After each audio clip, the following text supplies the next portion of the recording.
মুসা আলাইহিস সালাম আল্লাহকে একদিন বলছেন, আল্লাহ আপনার সমস্ত সৃষ্টি সবার রিজিকের কথা, খাদ্য দুনিয়ার প্রয়োজন পূরণের কথা আপনার মনে থাকে? আপনি কেমনে মনে রাখেন? আপনি সকলের রিজিক কেমনে দেন?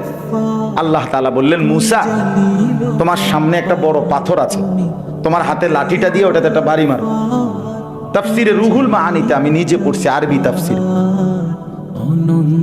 মুসা আলাইহিস সালামকে আল্লাহ বললেন, এই পাথরটার মধ্যে লাঠি দিয়ে আঘাত কর। মুসা আলাইহিস সালাম আঘাত করলেন, লাঠির একটা পাট মানে একটা অংশ পাথরের ভাঙ্গা পড়েছে। মুসা আলাইহিস সালামকে আল্লাহ আবার বললেন, আবার লাঠি দিয়ে আঘাত কর।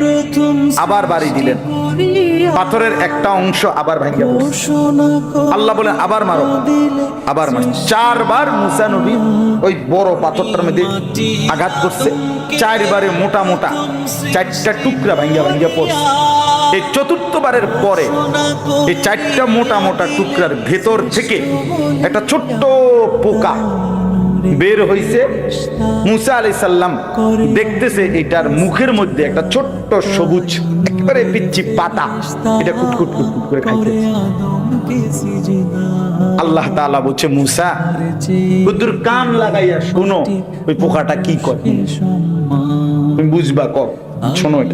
মুসা নবী কান লাগাইয়া শুনতেছে, ওই ছোট্ট পোকাটা যে গভীর পাথরের ভিতরে ছিল, সে বলতেছে, সুবহানা মান ইয়ারানি ওয়ালা ইয়ানসানি, আমার সেই আল্লাহর প্রশংসা করছি যিনি আমাকে সর্বক্ষণ দেখছেন, যিনি আমাকে কখনোই ভোলেন না, যিনি আমাকে কখনোই ভোলেন।